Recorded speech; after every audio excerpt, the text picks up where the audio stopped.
Hi అండి, welcome back to my channel. నేను మీ కృష్ణవేణి. ఎలా ఉన్నారు అందరూ? నేనైతే చాలా బాగున్నాను. ఈరోజు మా పాప బర్త్డే. మీరందరూ మా పాపను విష్ చేసి నా ఛానల్ని స్కిప్ చేయకుండా లాస్ట్ వరకు చూసేయండి. మా పాప బర్త్డే అని ముందు రోజు హెయిర్ కటింగ్ తీసుకెళ్తే తన వేషాలు ఏంటో మీరే చూడండి.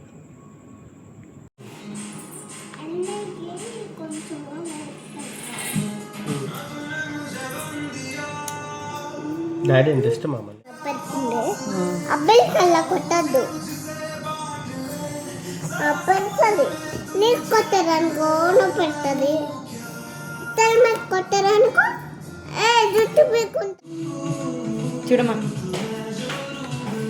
హెయిర్ కట్ మేడం గారు.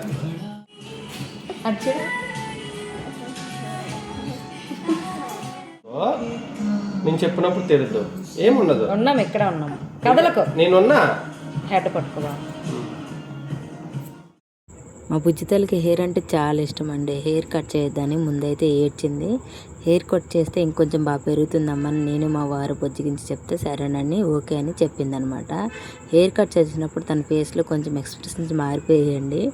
అక్కడి నుండి అక్కడికి డీమార్ట్కి వెళ్ళి మా పాపకి ఇష్టమైన చాక్లెట్స్, ఇంకా తనకి చెప్పులు లేవని కొనుక్కొని వచ్చామన్నమాట.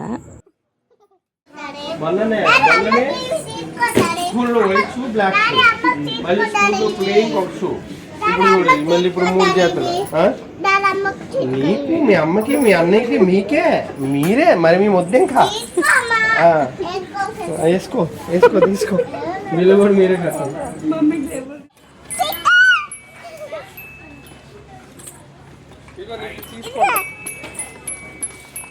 నీకు ఇది తీసుకుంటుందా?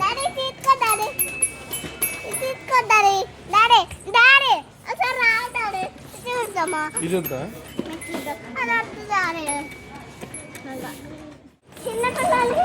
ఎవరికి? చిన్నపిల్లలు కాదు. అటు అటు అటు.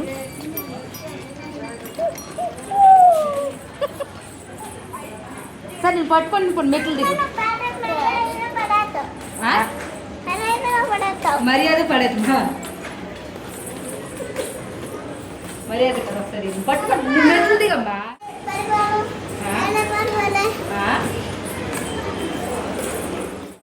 టీవీలో యాడ్ చూసి నాకు కూడా గులాబ్ జామ్ చేయమమ్మని అల్లరి చేస్తే అది ఏడవడం కూడా బర్త్డే ముందు రోజే ఏడ్చిందనమాట. డీమార్ట్కి వెళ్ళి గులాబ్ జామ్ పౌడర్ కూడా తీసుకొచ్చామన్నమాట. సరేనని గులాబ్ జామ్ కూడా తయారు చేసాము. మా ఇంట్లో ఎవరి బర్త్డే అయినా సరే, చిన్నపిల్లలదైనా పెద్దవాళ్ళదైనా సరే, ఇలానే తలకి నువ్వుల నూనె, ఒళ్ళంతా ఆయిల్ పెట్టుకొని, నలుగు పిండి పెట్టుకొని స్నానం చేసుకుంటాం అన్నమాట. మేము ఫస్ట్ నుండి ఇలానే చేస్తామండి. పండగలకైనా, బర్త్డేలకైనా, దేనికైనా సరే, ఏ ఇంట్లో ఏ చిన్న అకేషన్కైనా సరే ఇలానే స్నానం చేస్తామన్నమాట. చిన్నపిల్లలకైనా పెద్దలకైనా ఇది ఒక అలవాటు అయిపోయిందండి. మా మమ్మీ మాకు బాగా అలవాటు చేసిందనమాట. ఇలా వెళ్ళమ్మ అన్నీ ఇలానే చెప్తావు, ఎందుకమ్మా ప్రతిసారి ఇలా స్నానం చేయమంటామని మా అమ్మని నేను అడిగితే మా అమ్మ ఏమన్నదో తెలుసా? ఇలా స్నానం చేస్తే మన ఒంట్లో ఏ దిష్టి ఉన్నా, ఏ నరదిష్టి ఉన్నా, ఏది ఉన్నా సరే పోతుందని మా అమ్మ చెప్పడంతో ఇంకా అది అలా కంటిన్యూ అలవాటు అయిపోయిందనమాట. అందువల్ల ఇలా చేసుకుంటాం అనమాట మా ఇంట్లో ఎవరికైనా కానీ.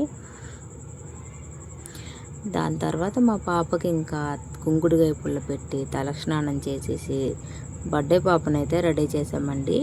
రెడీ చేసి అక్కడి నుంచి అక్కడికి గుడికి వెళ్ళేసరికి ఈరోజు అయితే 10 అయిపోయింది. మా పాపను రెడీ చేయడానికే సగం టైం సరిపోయింది. ఎందుకంటే మేడం అంత తొందరగా రెడీ అవ్వదనమాట. అందుకని కొంచెం లేట్ అయింది. గుడికి వెళ్ళేసరికి పంతులు గారులు అందరి దగ్గర ఆశీర్వాదం తీసుకొని అందరికీ చాక్లెట్లు పంచుతుంటే దీని దృష్టి అంతా చాక్లెట్ కవర్ మీదే ఉందండి. ఎందుకంటే ఎక్కడ చాక్లెట్లు అయిపోతాయేమో, నాకు ఉండవేమో అనే టెన్షన్ ఎక్కువైపోయింది. దీన్ని పంతులు గారులకి ఇచ్చాక పక్కకు వచ్చాక అడిగిందండి, అమ్మ అందులో ఇంకో చాక్లెట్లు ఉన్నాయా లేవా అని. ఇంట్లోకి ఇంకో ప్యాకెట్ ఉందమ్మా అంటే సరేనా అన్నది. ఇక్కడ ఇద్దరు అన్న చెల్లెలు ఏదో తెగ ఎత్తుకొని తిప్పేశాడండి వాళ్ళ అన్నయ్య అయితే తనని. అయితే తనని బర్త్డే పార్టీ అడిగాడు. నీ బర్త్డేకి నాకు పార్టీ ఏమి ఇస్తావు? చాక్లెట్ వద్దు, నాకు ఇంకొకటి కావాలి. బీర్ కావాలి. బీర్ మందు తప్పుడా ఇస్తావా? డబ్బులు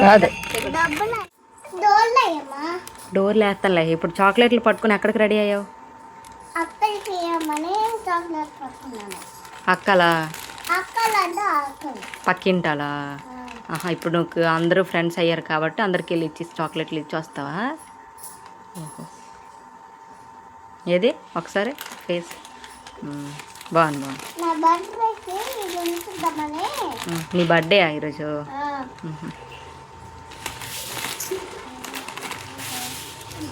అలా ఇచ్చేసి వస్తావా? సరే ఇది కావాలి కదా, అందుకే ఇచ్చేస్తే తినుకొని తింటాను. సరే. ఇలా జరుపుకున్నామండి. కేక్ ఏం కట్ చేయించలేదు. నా ఛానల్ ఇంతవరకు ఓపిక మీద చూసినందుకు thank you for watching. Please subscribe చేసుకోవడం మాత్రం మర్చిపోవద్దే.